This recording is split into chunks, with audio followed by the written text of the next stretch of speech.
മുസ്ലിം ലീഗിന്റെ പുതിയ രാജ്യസഭാ അംഗമായ അഡ്വക്കേറ്റ് ഹാരിസ് ബീരാൻ പാർലമെന്റിൽ തനിക്ക് ആദ്യമായി ഉന്നയിക്കുവാൻ കിട്ടിയ അവസരത്തിൽ അദ്ദേഹം എന്താണ് ഉന്നയിച്ചതെന്ന് നിങ്ങൾ കേൾക്കുക. അതായത് മെയ്ഡൻ സ്പീച്ചിൽ അടങ്ങിയിരിക്കുന്ന കണ്ടൻസ് നിങ്ങളൊന്ന് കേൾക്കുക.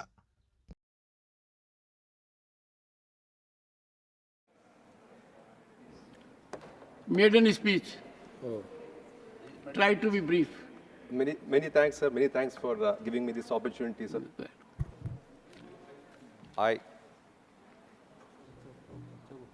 I stand, Lords. I stand on behalf of my party, Indian Union Muslim League, led by its president, Syed Sadiq Ali Shihab Tangal. I am thankful to my leader, Mr. P.V. Abdul Wahab, to have given me this opportunity on the very first day of my swearing in. This is one day which I will never forget. I have heard the speech of the Honorable President. Now, as we all know, President is an icon of women empowerment and determination.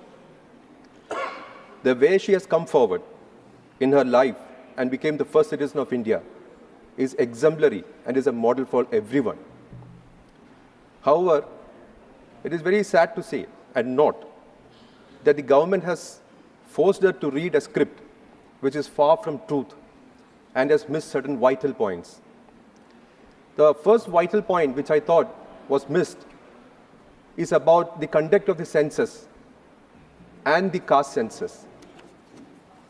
Now, caste census, sir, you are an expert. ഭാരതീയ ഭരണഘടനയുടെ article 16 പ്രകാരമുള്ള ജാതി census ഇവിടെ നടപ്പാക്കണമെന്നാണ് അദ്ദേഹം ആവശ്യപ്പെടുന്നത്. അവരുടെ മതത്തിൽ, അതായത് ഇസ്ലാം മതത്തിൽ ജാതിയില്ല.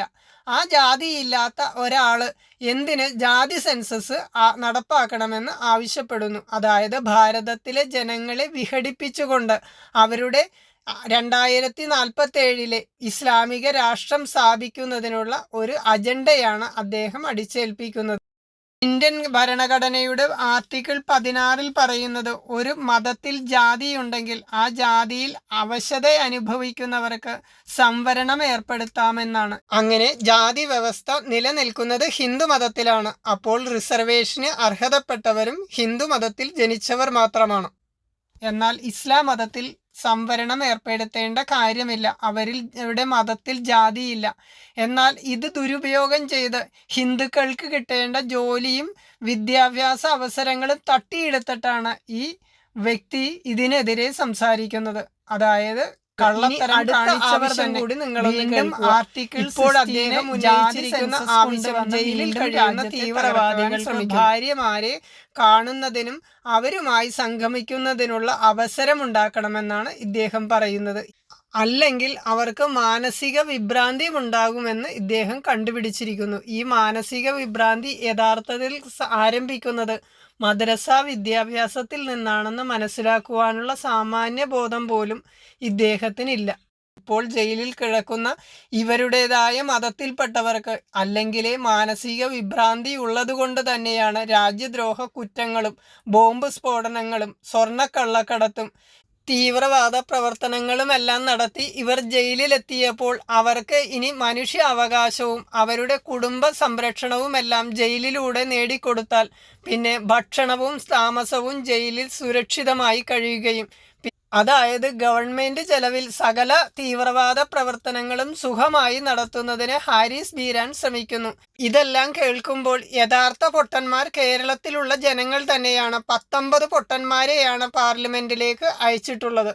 19 നോക്കുകുത്തികൾ പാർലമെന്റിൽ എന്തു പറഞ്ഞാലും ഒരു പ്രതികരണവും ഇല്ലാതിരിക്കുന്ന പൊട്ടന്മാരായി അഭിനയിക്കുവാൻ വേണ്ടി ഇവരെ ജനങ്ങൾ തിരഞ്ഞെടുത്ത് അയക്കുന്നു. അതായത് കൊടും തീവ്രവാദികൾക്ക് ഭാര്യമാരുമായി സംഗമിക്കുന്നതിനുള്ള അവസരമൊരുക്കുവാൻ ഹാരിസ് ബീരാനെ പോലുള്ളവർ അവകാശപ്പെടുമ്പോൾ അത് തുടങ്ങിയത് ഇവരുടെ മദ്രസ വിദ്യാഭ്യാസത്തിൽ നിന്ന് തന്നെയാണ്. മറ്റു മതവിശ്വാസികളെല്ലാം തന്നെ കാഫീറുകളാണെന്നും അവരെ കൊന്നൊടുക്കണമെന്നും അതിനുവേണ്ടി എന്തും ചെയ്യാമെന്നും ആ തീവ്രവാദികൾക്കാണ് ഇനി മാനസിക സമ്മർദ്ദമുണ്ടാകുന്നു എന്ന് ഈ രാജ്യസഭാ അംഗം പാർലമെന്റിൽ ഉന്നയിച്ചതെന്ന് കൂടി നമ്മൾ മനസ്സിലാക്കുക. കേട്ടാൽ ന്യായമെന്ന് തോന്നുന്ന ഒരു ആവശ്യമാണ്. പക്ഷേ ഇതിൻ്റെ ഉള്ളിലടങ്ങിയിരിക്കുന്ന സത്ത് എന്താണെന്ന് കൂടി മനസ്സിലാക്കുക. പോപ്പുലർ ഫ്രണ്ടിൻ്റെ അനേകം തീവ്രവാദികളും അതേപോലെ തന്നെ ബോംബ് സ്ഫോടന കേസുകളിലെ പ്രതിയായ മദനിയെ പോലുള്ള കൊടും തീവ്രവാദികൾക്കും ആശ്വാസം കണ്ടെത്തുന്നതിന് വേണ്ടിയാണ്, അതായത് തീവ്രവാദികൾക്ക് വേണ്ടി മുസ്ലിം ലീഗ് പറഞ്ഞയച്ചിട്ടുള്ള ഒരു രാജ്യസഭാ അംഗമാണ് ഹാരിസ് ബീരാൻ എന്നാണ് ഇതിലൂടെ തെളിയിക്കുന്നത്. അതായത് മുസ്ലിം ലീഗ് ജമാഅത്തെ ഇസ്ലാമിയെ പോലുള്ള ഒരു സംഘടന തന്നെയാണ്. ഇതിനും മതേതരത്വം എന്ന ഒരു മുഖമില്ല. അതിന് അവസരം കിട്ടിയാൽ ബംഗ്ലാദേശിൽ മറ്റു ജനവിഭാഗങ്ങളോട് കാണിക്കുന്ന അതേ സ്വഭാവം തന്നെ അവരും കാണിക്കുമെന്ന വസ്തുത കേരളത്തിലെ ജനങ്ങൾ അറിഞ്ഞാൽ നല്ലത്. അല്ലെങ്കിൽ ഇനിയും നിങ്ങൾ പൊട്ടന്മാരെ പോലെ ജീവിച്ചാൽ ബംഗ്ലാദേശിലെ ന്യൂനപക്ഷമായ ഹിന്ദുക്കളും ക്രിസ്ത്യാനികളും ജൈനന്മാരും ബുദ്ധന്മാരും അനുഭവിക്കുന്ന അതേ അവസ്ഥ കേരളത്തിലുള്ളവരും അനുഭവിക്കുമെന്ന് താമസിയാതെ മനസ്സിലാകും. വഖഫ് ബോർഡിന്റെ നിയമം അനുസരിച്ച് അവർ ഒരു വസ്തുവിൽ അവകാശം ഉന്നയിച്ചാൽ അത് പിന്നെ അവരുടേതായി തീരുന്നത് പോലെ ഇനി ഹാരിസ് ബീരാൻ അടുത്തതായി പാർലമെന്റിൽ ഉന്നയിക്കുവാൻ പോകുന്ന ആവശ്യം, മുസ്ലിം പുരുഷന്മാർ ഏതെങ്കിലും സ്ത്രീയിൽ അവകാശം ഉന്നയിച്ചാൽ അത് പിന്നെ അവരുടേതായി തീരുന്ന ആവശ്യം കൂടി അംഗീകരിക്കണമെന്ന് അദ്ദേഹം പാർലമെന്റിൽ ഉന്നയിക്കും. അതായിരിക്കും ഇനി വരാൻ പോകുന്ന നിയമം. നൂറ്റാണ്ടുകൾക്ക് മുമ്പ് ഒരു കാട്ടറബി നടപ്പാക്കിയ നിയമങ്ങൾ തങ്ങളുടെ ജീവിതത്തിലും കൊണ്ടുവരണമെന്നും അത് സംസ്കാരത്തിൽ അടിച്ചേൽപ്പിക്കണമെന്നും ഇവർ ശാഠ്യം പിടിക്കുന്നു. ഇറാനിൽ സ്ത്രീകളുടെ വിവാഹപ്രായം 18 വയസ്സിൽ നിന്ന് 9 വയസ്സാക്കി കുറച്ചത് ഭാരതത്തിലും നടപ്പാക്കണമെന്ന് ഹാരിസ് ബീരാൻ ആവശ്യപ്പെട്ടാൽ അത്ഭുതപ്പെടാനില്ല. അതാണ് ഇന്ന് നടപ്പാക്കുവാൻ അവർ ആഗ്രഹിക്കുന്നത്. അവർ ആഗ്രഹിക്കുന്നത് എന്ത് നടപ്പാക്കുന്നതിന് കോൺഗ്രസിൻ്റെയും കമ്മ്യൂണിസ്റ്റ് പാർട്ടിയുടെയും പിന്തുണയുണ്ടാകും. അതുകൊണ്ട് അവർ അത് നടപ്പാക്കുവാൻ ശ്രമിക്കുക തന്നെ ചെയ്യും.